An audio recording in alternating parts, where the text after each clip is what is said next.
Hi hello welcome to Kiran TV news.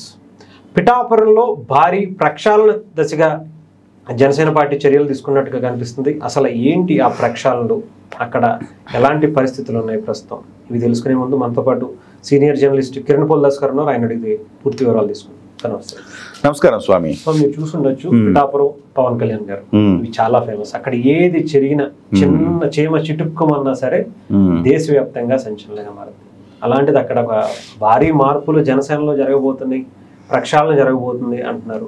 దానికి జరగబోతున్నాయిగా జరిగిపోయింది. ఎందుకంటే ఇంకా అందరికి తెలియదు. మర్రెడ్డి శ్రీనివాస్ అని ఒక ఆయన ఇన్ఛార్జిగా పవన్ కళ్యాణ్ గారు పెట్టారు. చాలా నమ్మకంతో అక్కడ పెట్టారు. పవన్ కళ్యాణ్ గారు వాస్తవానికి ఒక డిప్యూటీ సీఎం గా రాష్ట్రం మొత్తం తిరుగుతున్నారు. 5 శాఖలు ఉన్నాయి ఆయనకి, పైగా డిప్యూటీ సీఎం. సో ఆయన చాలా పెద్ద బాధ్యత ఆయనకుంది. సో పిఠాపురంలో ఉండటం అంటే సాధ్యం కాదు. ఎవరైనా ఒక పార్టీ అధినేత కావచ్చు, ఒక ముఖ్యమంత్రి స్థాయి అభ్యర్థి కావచ్చు, వాళ్ళ నియోజకవర్గాల్లో పూర్తి స్థాయి సమయం కేటాయించడం అనేది ఎవరికి సాధ్యం కాదు. ఒక చంద్రబాబు నాయుడు గారికి కానీ, ఒక జగన్మోహన్ రెడ్డి గారికి కానీ, అలాగే ఇప్పుడు పవన్ కళ్యాణ్ గారికి కానీ వాళ్ళ నియోజకవర్గాల్లో పూర్తి స్థాయి సమయం కేటాయించలేరు. అయితే ఇక్కడ ఈ వర్మ, పిఠాపురంలో వర్మ ప్రతి సందర్భంలో చెప్పే మాట ఏంటి, లోకల్గా ఉంటా, నన్ను గెలిపించుకుని ఉంటే చాలా బాగుండేది కదా, నన్ను గెలిపిస్తే నేను అభ్యర్థిని అయితే మీకు ప్రతిసారి ఎవరికి ఏ సాయం కావాలని, ఏ అవసరం వచ్చి నేను ఉండేవాడిని చెబుతూ ఉంటున్నాడు. చెబుతూ ఈసారి పవన్ కళ్యాణ్ గారిని ఎంత వీలైతే అంత డ్యామేజ్ చేసి, నెక్స్ట్ టైం ఒకవేళ పొత్తు లేకపోతే తాను పోటీ చేసి పవన్ కళ్యాణ్ మీద విజయం సాధించాలి. పొత్తు ఉన్నా కానీ తాను ఏకు మేకవ్వాలి, లేదా ఇంతకు మించిన పదవి ఏదైనా తీసుకోవాలి, లేదా పవన్ కళ్యాణ్ గారిని వేరే నియోజకవర్గానికి తరిమేయాలి. ఇది ఆయన చేసుకున్న ప్రణాళిక.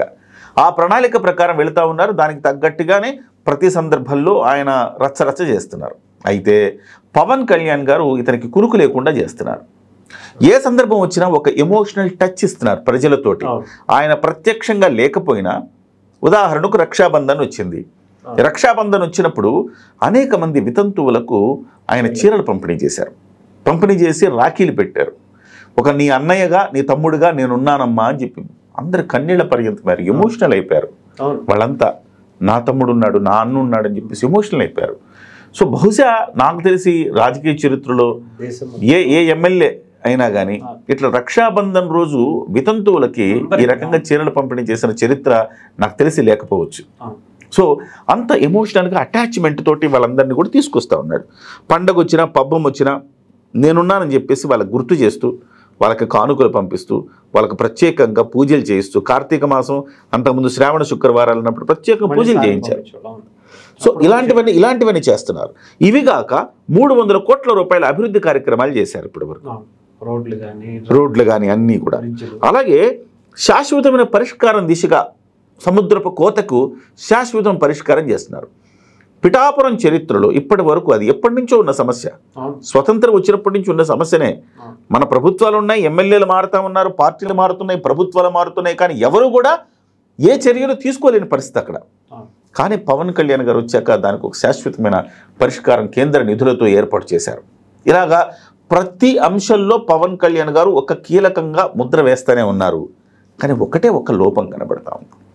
పవన్ కళ్యాణ్ గారు అక్కడ లేకపోవటం వల్ల ఈ వర్మ ప్రతి సందర్భంలో మీకు సమస్య వస్తే నన్నే కలవాలా, నేనే పరిష్కరిస్తా అని చెప్పడం, అతనే ఆ మున్సిపాలిటీల్లో తిరగటం, ఏదైనా సమస్య ఉంటే అతనే ఎమ్మెల్యే లెవెల్లో బిల్డప్ ఇవ్వటం జరుగుతూ ఉంది.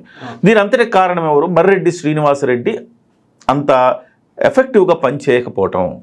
అతను ఎవరికి అందుబాటులో ఉండడు, ఎవరైనా ఫోన్ చేసినా కానీ అందుబాటులో ఉండడు, వెళ్ళి ఏమైనా కలవాలంటే రాడు, పార్టీ ఆఫీసులో 3 గంటలు 3-4 అయితే వెళ్ళిపోతాడు. సో ఆ రకంగా మర్రెడ్డి శ్రీనివాస్ పట్ల కొంత అసంతృప్తికి జనసేన పార్టీ వచ్చింది, ముఖ్యంగా పవన్ కళ్యాణ్ గారు. అలా కాదు, ప్రతి ఒక్కళ్ళ సమస్యను వినాలి, పరిష్కరించాలి అనుకున్నారు.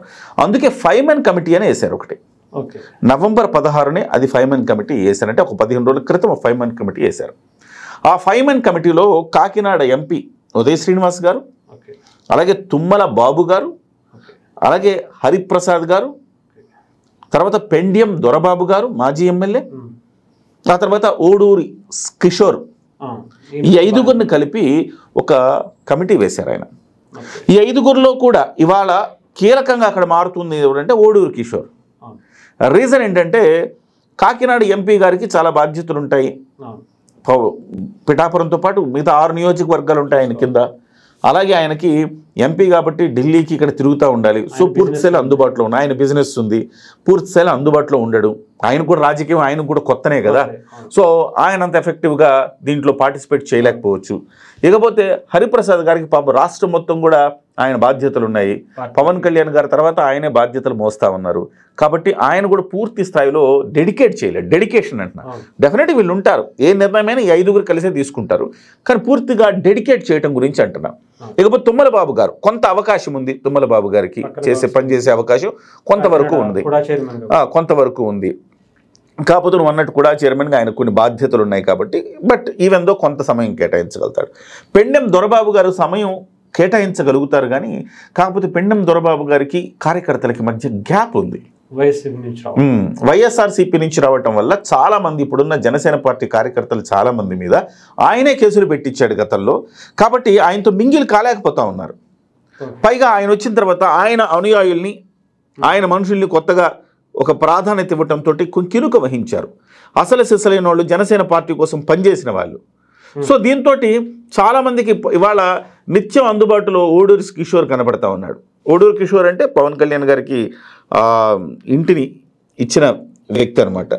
సో అతనే అక్కడ యువకుడు, అతను ఒక కంపెనీ పెట్టాలనుకొని ఆ ఆఫీస్ని తయారు చేసుకున్నాడు. వర్క్ ఫ్రమ్ హోమ్ లాగా ఒక పిఠాపురానికి ఒక సాఫ్ట్వేర్ కంపెనీని తీసుకొచ్చి అక్కడ ఏర్పాటు చేసి అక్కడ ఆ కంపెనీని రన్ చేయాలి, ఆ చుట్టుపక్కల యువతకి ఉపాధిని ఇవ్వాలన్న ఉద్దేశంతో ఆ ఆఫీసుని నిర్మించుకున్న తర్వాత పవన్ కళ్యాణ్ గారు ఇలా వస్తున్నారంటే, లేదండి మాకు మీరు రావడం కంటే గొప్ప విషయమే ఉందని పవన్ కళ్యాణ్ గారికి ఆ ఇంటిని ఇవ్వడం జరిగింది. ఆ ఓడూరు కిషోర్ ఇవాళ యువతకంతా కూడా అందుబాటులో ఉంటా ఉన్నారు. నిత్యం దాదాపు 8, 9, 10 దాకా ఉండటం, ప్రతి కార్యకర్తకు సమస్యను తెలుసుకోవటం, దానికి సంబంధించి దాన్ని అడ్రస్ చేయటం, ఇవన్నీ కూడా కిషోర్ చేస్తూ ఉన్నారు. సో మొత్తంగా చూస్తే కనుక ఇవాళ పవన్ కళ్యాణ్ గారు ఒక మంచి ప్రణాళికే వేశారు.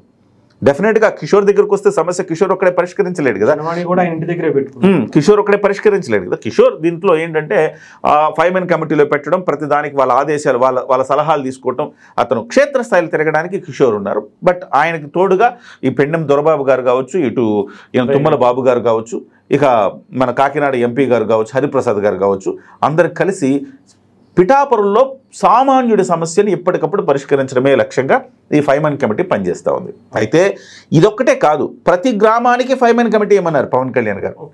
ఒక 5గురితో కమిటీ అయ్యింది ప్రతి గ్రామానికి. ఆ గ్రామంలో ప్రతి వాళ్ళు ఒక 2000 మంది ఉన్నారు ఆ గ్రామంలో, లేకపోతే 1500 మంది ఉన్నారు ఆ గ్రామంలో. 1500 మంది ఎవరికి ఏ సమస్య వచ్చినా నేరుగా మళ్ళీ ఇక్కడ 5 మెన్ కమిటీ దగ్గర రావటం కాకుండా, ప్రతి గ్రామానికి ఒక 5గురితో కమిటీ వేస్తే 5గురు దగ్గరికి ఆ సమస్య వెళ్తే వాళ్ళు పరిష్కరించలేని సమస్యను వాళ్ళే ఇక్కడ తీసుకొస్తారు, వీళ్ళు ఈ 5 మెన్ కమిటీ పరిష్కరిస్తుంది. ఆ రకంగా ఒక వ్యూహాత్మకంగా త్రిశూల వ్యూహం అంటే బహుశా ఇలాంటిదేనేమో, బట్ పిఠాపురం నుంచే ప్రారంభమైందేమో అనిపిస్తోంది. సో అలాంటి వ్యూహాన్ని పవన్ కళ్యాణ్ గారు రచించారు. ఇంకా నిద్రలేని రాత్రులు వర్మకు మిగిల్చారని చెప్పాలి. సో వర్మ ఇప్పుడు దాకా ఏదైతే కోరుకుంటున్నారో, నేను అందుబాటులో కార్యకర్తలకు ఉండరు కదా, మందే హవా మొత్తం, మన దగ్గర ఎవరికే సమస్య మన దగ్గర రావాలనుకుంటుంటే, లేదు మేము ఒక 5 మెన్ కమిటీ వేస్తానని చెప్పి ప్రతి దశలో కిషోర్ దగ్గర నుంచి తుమ్మల బాబు దగ్గర నుంచి కాకినాడ ఎంపీ గారు, హరిప్రసాద్ గారు, లేకపోతే దొరబాబు గారు, ఇట్లా ఎవరి స్థాయిలో వాళ్ళు ఈ సమస్యను పరిష్కరించడానికి ఒక 5 మెన్ కమిటీ చాలా ఉపయోగం. సో దీనికి పవన్ కళ్యాణ్ గారు ఒక గొప్ప ఆలోచన చేశారని మనం అనుకోవచ్చు. ముఖ్యంగా ఇది చాలా సమస్యాత్మకమైన నియోజకవర్గాల్లో కూడా ఇది అమలు చేస్తామని చెప్తా ఉన్నారు. ముఖ్యంగా రాబోయే స్థానిక సంస్థల ఎన్నికల్లో ఈ 5 మెన్ కమిటీ ద్వారా, ప్రతి గ్రామానికి 5 మెన్ కమిటీ వేయటం ద్వారా స్థానిక సంస్థల్లో కూడా 100% రిజల్ట్ రావడానికి అవకాశం ఉంది. ఇప్పుడు 100% స్ట్రైక్ రేటు, ఆ రికార్డు ఏదైతే ఉందో జనసేన పార్టీ, అది నిలుపుకోవడానికి అవకాశం ఉంది. దీన్ని బహుశా చాలా మంచి ఒక కార్యక్రమంలా కనపడుతోంది. సో ఎమ్మెల్యే ఒకవేళ అందుబాటులో ఉన్నా కానీ గ్రామాలకు 5 మెన్ కమిటీ వేసుకున్నారనుకోండి, ఆ గ్రామాల నుంచి సమస్యలను తీసుకోవచ్చు కదా. సో ప్రతి చోట కూడా ఎమ్మెల్యేలకు కూడా ఇది చాలా ఉపయుక్తం అయ్యే అవకాశం ఉంది. సో ఈ పెద్ద పవన్ కళ్యాణ్ గారు లేరు కాబట్టి నియోజకవర్గ స్థాయిలో 5 మెన్ కమిటీ, ఒకవేళ అక్కడ నియోజకవర్గంలో ఎమ్మెల్యే కనుక అందుబాటులో ఉంటే ఈ 5 మెన్ కమిటీ అవసరం లేదు, గ్రామాల్లో 5 మెన్ కమిటీ వేసుకొని అక్కడి నుంచి సమస్యలు తీసుకుని పరిష్కరించే అవకాశం ఉందన్నమాట. సో ఎక్కడికక్కడ గ్రామాల్లో బలోపేతం అవుతుంది, పార్టీ బలోపేతం అవుతుంది, పార్టీకి నాయకత్వం వస్తుంది. సో ఒక అద్భుతమైన వ్యూహాత్మక ప్రణాళిక పవన్ కళ్యాణ్ గారు వేశారు. బహుశా ఇది ట్రమెండస్ సక్సెస్ అయ్యే అవకాశం అయితే కనపడుతుంది నాకు. ఏదేమైనా కానీ పవన్ కళ్యాణ్ గారు శాఖల్లోనే కాదు, ఆయన పార్టీలో కూడా పిఠాపురం నుంచే త్రిశూల వ్యూహాన్ని చాలా అద్భుతంగా ముందుకు తీసుకువెళ్తున్నారని అనుకోవచ్చు. Thank you.